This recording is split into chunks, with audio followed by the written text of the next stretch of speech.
La aparición del Anticristo. Tal vez podría parecer que en el capítulo anterior hemos trazado una perspectiva del futuro un tanto teórica y utilizado unos colores demasiado fuertes. Pero hay que recordar, de nuevo, que buena parte de lo expuesto se ha convertido ya en historia.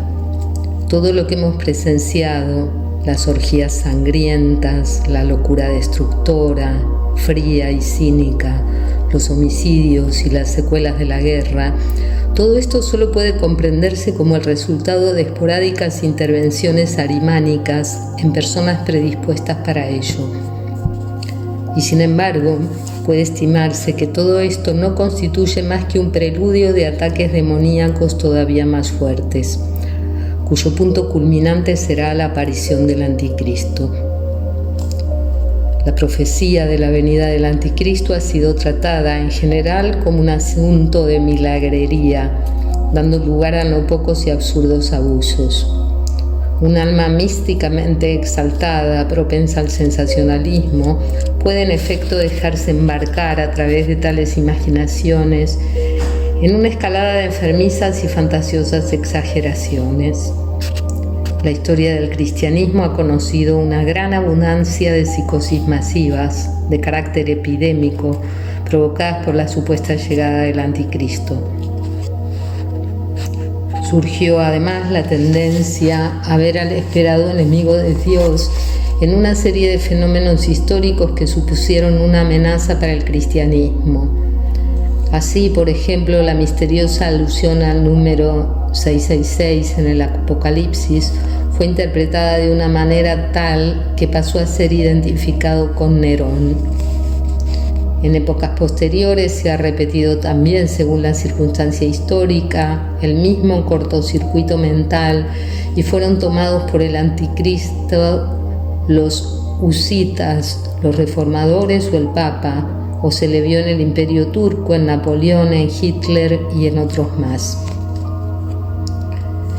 El racionalista de hoy, a la vista de semejantes desviaciones, piensa que puede apartar por completo de sí la idea del Anticristo, calificándola de necia exageración de almas exaltadas.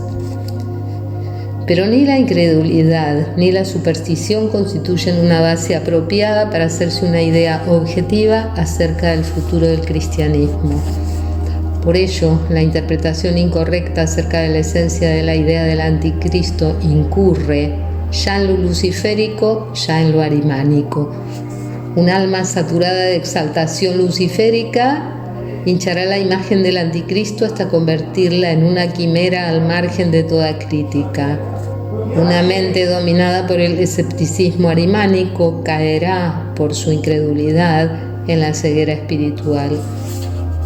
La profecía de la aparición del Anticristo se remonta al mismo Cristo, quien transmitió este misterio a sus apóstoles como un último legado durante la enseñanza en el Monte de los Olivos. Con palabras especialmente graves, Cristo les reveló una parte del futuro en que tendrá lugar una gran crisis de la humanidad, en el transcurso de la cual cada individuo tendrá que tomar la decisión de mantenerse unido a Cristo o seguir a las fuerzas opositoras. Junto a otros muchos acontecimientos significativos que se manifestarán por aquellos días, Cristo destaca 3 momentos que serán de especial importancia en la hora del Anticristo.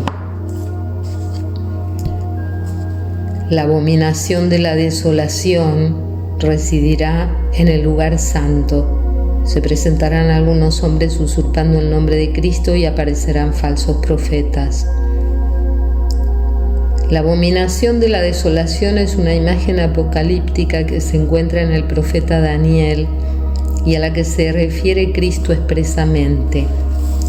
Es la imagen original de la profanación del Santísimo.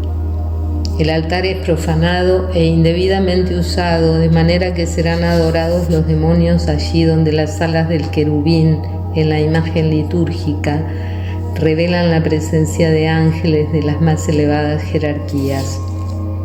El recinto del culto y del sagramento del altar, como lugar de la presencia y actividad de Dios, será utilizado para atraer a los poderes de las tinieblas, transformando actos sacramentales en su opuesto demoníaco, de un modo conscientemente malintencionado.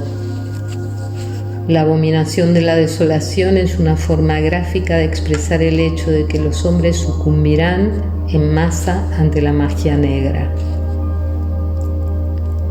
El hombre moderno apenas sabe lo que esto significa. Puede pensar, quizá, que se trate de personas fatuas y charlatanes que pretenden darse importancia, ocultando de esta manera toda clase de intrigas sucias y perversas. La verdadera magia negra, que por ahora existe solo en pequeña cuantía en la Tierra, tiene como meta provocar mediante actos rituales la presencia inmediata de los poderes arimánicos. Pretende ser una ayuda para la encarnación de Ahriman. Así es como hay que entender la profecía de la abominación de la desolación. Respecto a la denominación de falsos profetas, no hay que imaginarse esos tipos ilusos, extravagantes, generalmente fanáticos aunque ingenuos, de que siempre suelen aparecer por aquí y por allá, exponiendo sus ideas sobre cómo hacer feliz al mundo y encontrar el camino de la salvación, llegando a conquistar al final algunas almas cándidas. De los falsos profetas se dice que realizarán signos y milagros.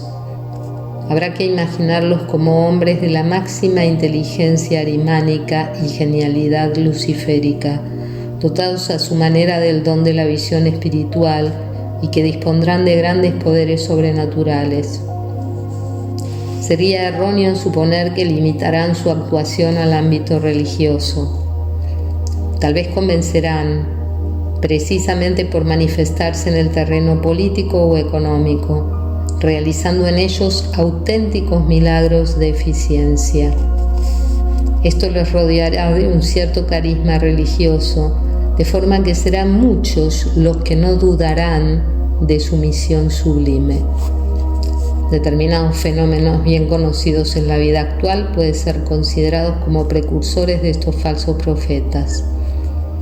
Es evidente que precisamente el desarrollo de la vida política ofrecerá una gigantesca escalada en este sentido, trayendo consigo enormes sorpresas.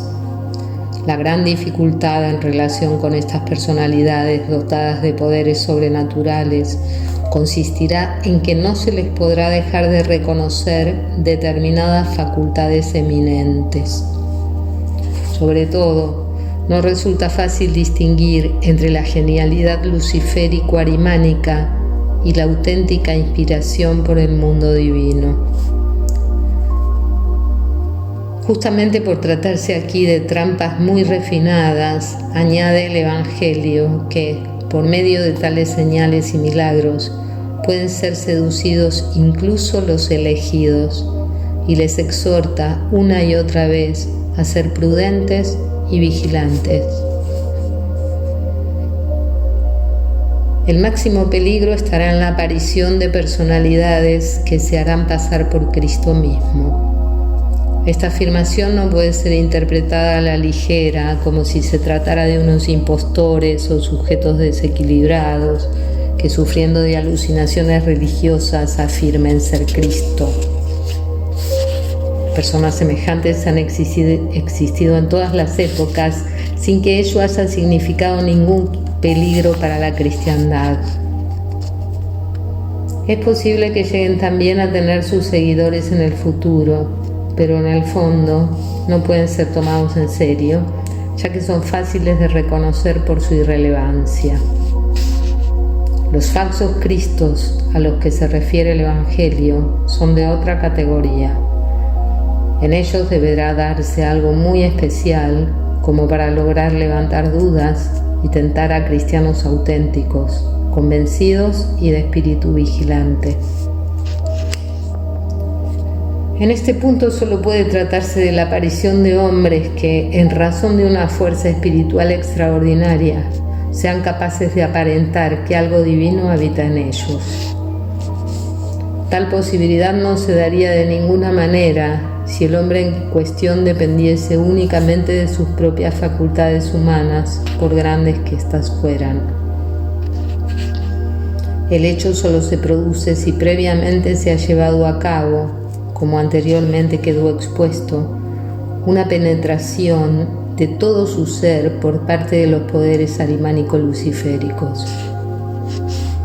Los falsos cristos tienen que ser hombres en los que la incorporación de la inteligencia demoníaca, que normalmente solo es esporádica, va convirtiéndose poco a poco en una enajenación prolongada que puede durar incluso años.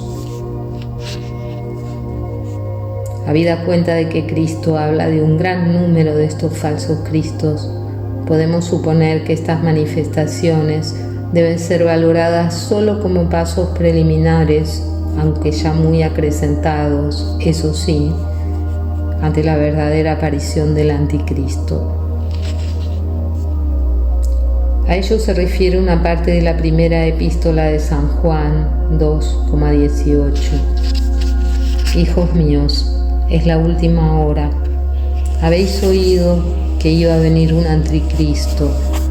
Pues bien, muchos anticristos han aparecido, por lo cual nos damos cuenta que ya es la última hora. De modo que San Juan distingue entre numerosas contrafiguras de Cristo y el anticristo mismo. Este se manifestará tan solo cuando los muchos que obran a través de su espíritu y en su nombre hayan preparado su aparición. Por lo tanto, dice San Juan, y ese Juan 4,3. Y todo espíritu que no confiese a Jesús no es de Dios. Ese es el espíritu del anticristo, el cual habéis oído que iba a venir, pues bien, ya está en el mundo.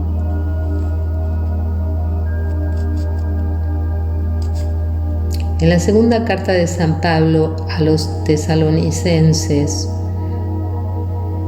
2,3 y 4 se contiene la declaración más importante acerca del anticristo, en la cual desde siempre se ha apoyado la cristiandad, designando al anticristo como el hombre impío, el hijo de la perdición, el adversario que se eleva sobre todo lo que lleva el nombre de Dios o es objeto de culto, hasta el extremo de sentarse él mismo en el santuario de Dios y proclamar que él mismo es Dios.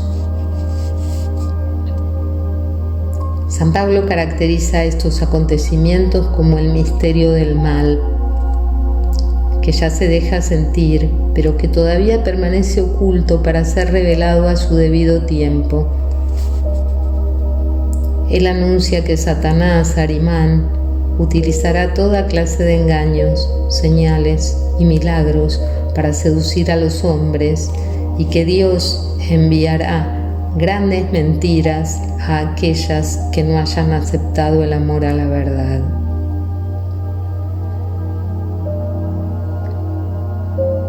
Nota al pie. Por eso Dios los envía un poder seductor que les hace creer en la mentira. ¿En qué consiste en definitiva el misterio del anticristo? Arimán, que es un ser espiritual de orden cósmico que no puede, como el hombre, habitar directamente un cuerpo en la tierra, ha venido actuando de forma indirecta. En primer lugar, a través de la conciencia intelectual del hombre. A continuación, introduciéndose en diversos aspectos de nuestra civilización. Y por último, incorporándose temporalmente en ciertas personas. Con ello reveló su pretensión de intervenir y penetrar cada vez más en los acontecimientos de la tierra. Su afán tiende a una progresiva encarnación. El misterio del mal, que culmina con la aparición del anticristo, puede entenderse en el sentido de que algún día Arimán se manifestará por completo en una encarnación terrenal en forma de ser humano. Nuestra época, tan desvalida en cuestiones espirituales, tiende a suponer que este acontecimiento universal, si es que se lo toma en serio, irrumpirá de repente, ofreciéndose como un espectáculo milagroso y mágico ante los ojos de una humanidad estupefacta. Pero el devenir del mundo, a cuyas leyes están sometidos Lucifer y Ahrimán, no menos que los demás seres, constituye un proceso orgánico de gran envergadura, con etapas evolutivas de lenta maduración. Tampoco las fuerzas opositoras pueden intervenir a su antojo, sino que tienen que moverse por los caminos que la divinidad les ha señalado. Su poder, aunque a los humanos nos parezca de una pasmosa magnitud, no es ilimitado, de modo que también están obligados a hacer avanzar su obra paso a paso. La gran crisis del mundo, en la que ha de decidirse el destino de la humanidad, está siendo preparada tanto por los poderes demoníacos desde su punto de vista, como por las jerarquías positivas que sirven al mundo divino y ayudan a la humanidad. Así pues, hay que entender la manifestación temporal de Ahrimán en algunos hombres como una de las principales fases preparatorias de la llegada del Anticristo. No se puede negar, por lo tanto, que aquellas voces que declaraban a Nerón y otros personajes históricos como el Anticristo estaban en parte justificadas.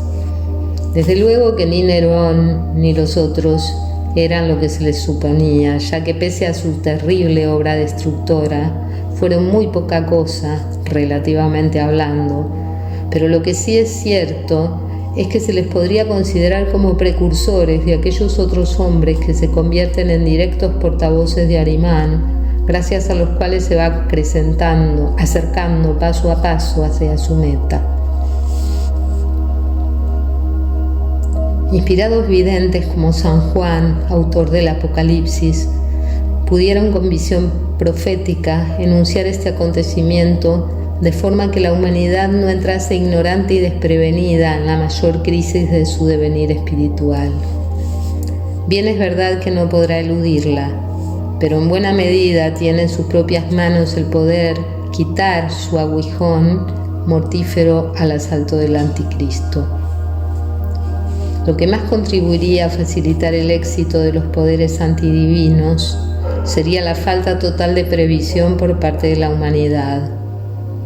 Si no se valora toda la trascendencia del acontecimiento del Gólgota, manteniéndose en una comunicación vital con la fuerza inagotable del resucitado, la humanidad se encontrará desamparada ante los acontecimientos inminentes. En aquel tiempo se encarnó Cristo, el ser sobrenatural, en el hombre Jesús de Nazaret. El Logos se hizo carne. A este arquetipo de luz se opondrá en el futuro su negativo sombrío, la encarnación de lo demoníaco en el hombre. Ninguno de los dos sucesos se agota en los hechos exteriormente perceptibles. Ambos son acontecimientos al mismo tiempo terrenales y suprasensibles, de una trascendencia que excede con mucho las fronteras de lo visible. Con el acontecimiento del Gólgota, un ser divino entró en el mundo terrenal, uniéndose a la humanidad en forma de silencioso impulso de amor, con renuncia y sacrificio de toda exteriorización de los poderes divinos. Él no avasalla ni obliga al hombre, sino que apela a la libre autodecisión de su voluntad. Por el contrario, en la aparición terrenal del Anticristo se pondrá de relieve un insólito despliegue de poder sugestivo y señales mágicas de una fuerza abrumadora que excitarán todas las pasiones, paralizando y cautivando la voluntad humana. Los dos grandes acontecimientos se caracterizan por su diferente manera de manifestarse. El bien no domina, sana. El mal quiere arrollar y destruye. La venida del anticristo se presenta en el Evangelio como un acontecimiento ineludible que tiene que suceder y que pende sobre todos los habitantes de la tierra.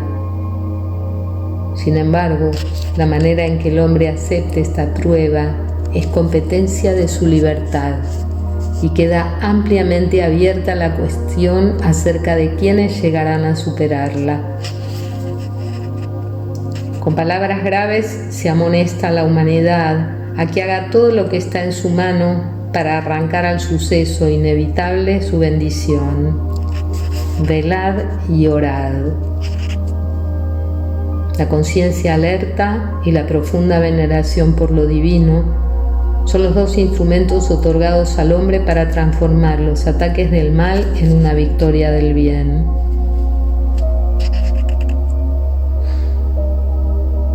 Los poderes de las tinieblas harán los máximos esfuerzos por conseguir imponerse en la futura batalla decisiva. Con todos los medios imaginables intentarán enturbiar el juicio y la claridad del pensamiento.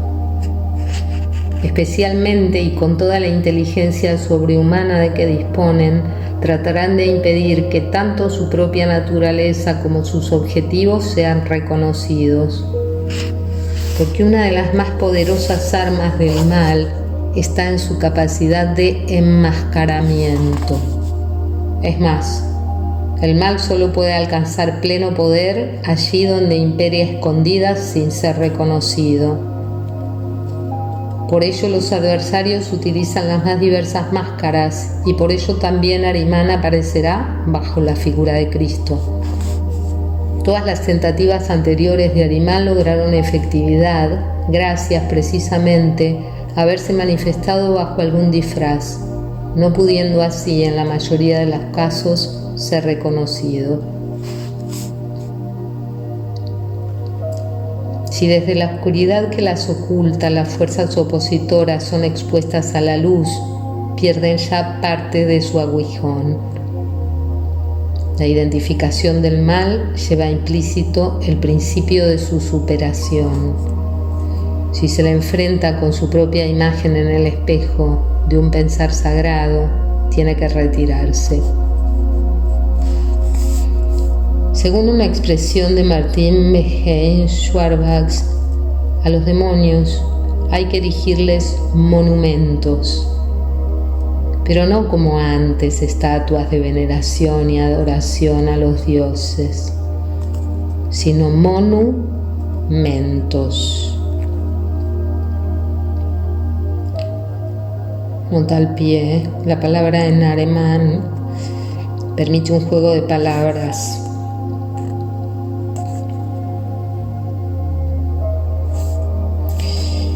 Monumentos puede derivar del verbo latino monere, que quiere decir hacer pensar, recordar, advertir.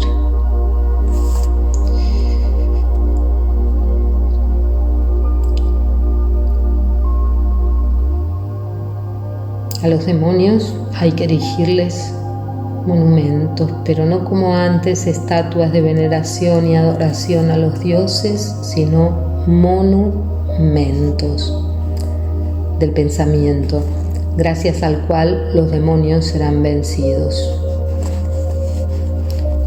Uno de los medios capaz de frustrar los objetivos del anticristo es tener la conciencia vigilante y alerta. El otro es la oración. No ese rezar mezquino, limitado a pedir. Por regla general, lo único que en una época como la nuestra, débil de sentimientos y voluntad, sabe hacer, sino aquella oración repleta de fe que llenaba a los grandes devotos de la Edad Media y que nosotros tenemos que volver a aprender, la oración contemplativa y de entrega de uno mismo, capaz de alcanzar la gracia de la inspiración divina, por ejemplo, a través de la oración comunitaria ante el altar, en los actos sagrados.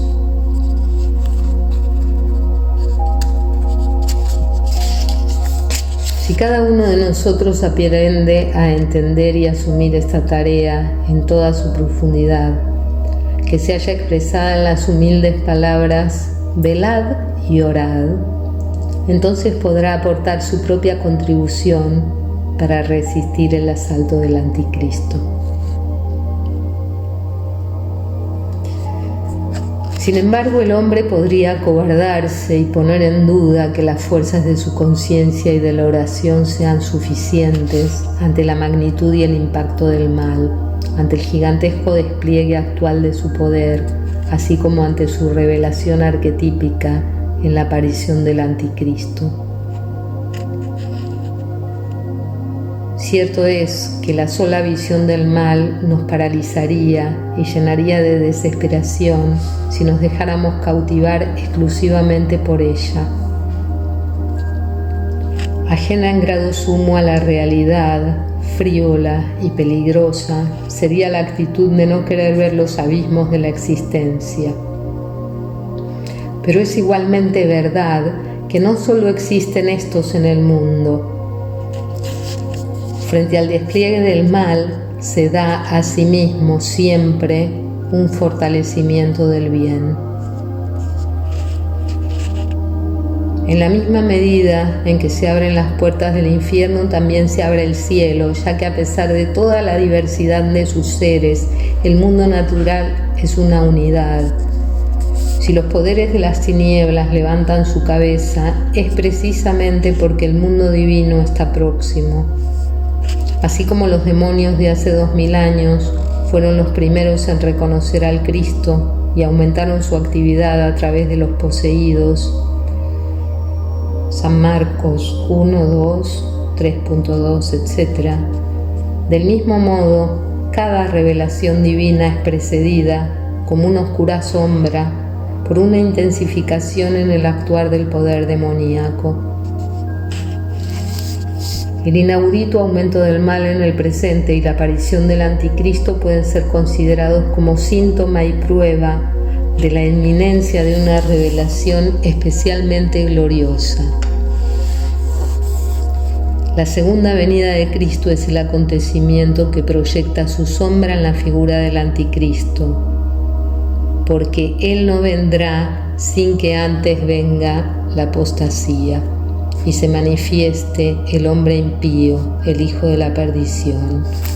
Segunda epístola a los Tesalonicenses 2 y 3.1. En la Biblia de Jerusalén la cita literal es: que nadie os engañe de ninguna manera. Primero tiene que venir la apostasía y manifestarse el hombre impío, el hijo de la perdición. Todos los ataques del poder demoníaco son un intento de oscurecer este acontecimiento espiritual de la mayor trascendencia. Pero así como el mal actúa mediante fuerzas, señales y milagros para privar a la humanidad de la bendición prometida, del mismo modo el mundo divino envía sus fuerzas de socorro. Y así como el día del anticristo viene precedido de determinadas influencias, asaltos y fases preliminares, así también el camino del retorno espiritual de Cristo es preparado a través de precursores, colaboradores y dones espirituales. Como una de tales mercedes puede ser valorado el hecho de que con el siglo XX, tras un largo eclipse ideológico causado por el materialismo, la antroposofía de Rudolf Steiner haya abierto nuevos caminos hacia la cognición espiritual. Con la ayuda de esta facultad cognoscitiva es secundada y extraordinariamente fomentada la exhortación que el Evangelio hace a la vigilancia. Otra revelación más de los poderes que preparan el retorno de Cristo la tenemos en el restablecimiento de un culto litúrgico renovado. El don espiritual de los sacramentos en torno a los cuales se congrega la comunidad de cristianos hace fluir un río de bendición, confirmando nuevamente aquellas palabras del Salmo 23. Tú preparas ante mí una mesa frente a mis adversarios. Nota al pie. Aquí el autor se refiere a la renovación del culto de la Eucaristía en la comunidad de cristianos. Sin privar a estas palabras de su humilde y universal significado humano, puede sin embargo entenderse también en un sentido más profundo. Es decir, que la divinidad, a la vista inmediata de los poderes enemigos, adereza la mesa del Señor. A través de la adoración comunitaria en el sacramento del altar, recibe su divino apoyo la segunda recomendación evangélica: orad. La humanidad no se queda sola en los decisivos combates espirituales. La llamada del Evangelio, velad y orad, no es una simple exhortación que deje al hombre abandonado a su propia impotencia. En su momento recibe la ayuda precisa para cumplir con tal requerimiento. Por eso, la revelación del mal no debe desanimar al hombre. Frente a ella está la nueva revelación de Cristo. Aunque la humanidad no podrá eludir el luchar en duras batallas externas e internas al tener que decidirse entre Cristo y el anticristo, contará con todas las ayudas espirituales que precise en esa hora estelar. La libertad de elección impone al hombre pruebas y responsabilidades, y las tentaciones apocalípticas, junto con las tormentas cósmicas unidas a ellas, estremecen su ser hasta lo más profundo. Pero esta libertad supone a su vez la nobleza y la dignidad del hombre. En esta condición puede sentirse confirmado por Dios, de suerte que depositando su confianza en Él, sea capaz de avanzar valientemente al encuentro de los acontecimientos venideros.